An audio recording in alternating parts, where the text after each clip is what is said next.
খামার করা মানে সবসময় বাজার থেকে দামি জিনিস কেনা নয়, বরং আপনার চারিপাশে ছড়িয়ে থাকা সম্পদকে কাজে লাগানো।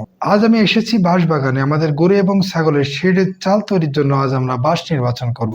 কিন্তু বাঁশ কেনার ক্ষেত্রেও কিছু বিশেষ হিসাব না জানা থাকলে আপনার খরচ বেড়ে যেতে পারে দ্বিগুণ। আসসালামু আলাইকুম। আজ আপনাদের দেখাবো কিভাবে প্রাকৃতিক উৎস ব্যবহার করে খামারের খরচ কমানো যায় এবং অব্যবহৃত জমিতে ঘাস চাষের দারুণ এক বুদ্ধি। শেডের চাল দেওয়ার জন্য কিন্তু সব বাঁশ একই রকম হলে চলে না। চালের ফ্রেম বা কাঠামোর জন্য লাগে শক্ত বা মোটা বাঁশ, আর ছাউনির সাপোর্টের জন্য লাগে তুলনামূলক চিকন বা মাঝারি বাঁশ। আজ আমি আমাদের বাঁশ বাগানে এসেছি।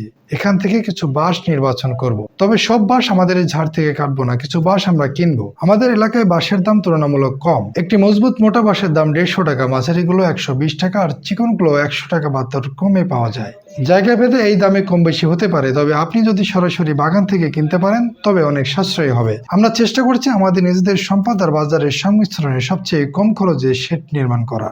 এবার আপনাদের এমন একটি দৃশ্য দেখাবো যা দেখে আপনারা যারা খামারে আছেন তারা দারুণ একটি আইডিয়া পাবেন। এটি আমাদের লিচু বাগান। বাগানটি মাঠের ভেতরে হওয়ায় দেখাশোনা করার জন্য একজনকে দায়িত্ব দিয়েছি।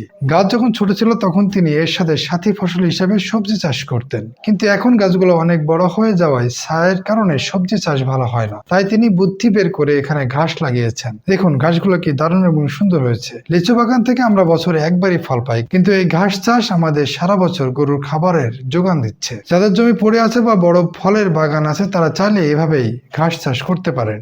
এটি খামারের খরচ এক ধাক্কায় অনেক কমিয়ে দিবে। আরো একটি বিষয় আমার ভালো লেগেছে যা আপনাদের না দেখলে মিস করবেন। আমাদের এলাকায় মানুষ অনেক সচেতন। দেখুন মাঠের রাস্তার দুই পাশে যে বাড়তি জায়গাগুলো পড়ে থাকে সেখানে মানুষ ঘাস চাষ করেছে। অনেকে মনে করেন রাস্তার পাশে আবার চাষ কিসের, কিন্তু চিন্তা করে দেখুন যাদের জমি কম বা যাদের এলাকায় লিজ খরচ বেশি তারা এইভাবে রাস্তার পাশে ঘাস চাষ করে দু একটি গরু পালন করতেই পারেন। আগামী 2-1 দিনের মধ্যে আমরা আমাদের বাছাইকৃত বাঁশগুলো কেটে সেটে নিয়ে যাব এবং চালের কাজ শুরু করবে ইনশাআল্লাহ। খামারের এই জার্নিটা অনেক চ্যালেঞ্জের, কিন্তু আপনাদের ভালোবাসা আর মাটির টান আমাদের সাহস যোগায়। আমি চাই আমার এই ছোট ছোট অভিজ্ঞতার গল্পগুলো আপনাদের মনেও খামার করার সাহস যোগাক। বড় খামার করার স্বপ্ন দেখার আগে এই ছোট ছোট সাশ্রয়ী বুদ্ধিগুলো আয়ত্ত করা খুবই দরকার। আপনারা আমার জন্য দোয়া করবেন আমি যেন সততা আর পরিশ্রম করে সফল হতে পারি। আল্লাহ যেন আমাদের সবারই মনের নেক আশা পূরণ করে দেন। যারা খামার করার পরিকল্পনা করছেন তারা আজই ছোট পরিসরে শুরু করে দিন। দেখা হবে আগামীকাল নতুন কোনো ভিডিওতে। মনে রাখবেন প্রকৃতিকে ভালোবাসলে প্রকৃতি আপনাকে উজাড় করে দিবে। আল্লাহ হাফেজ।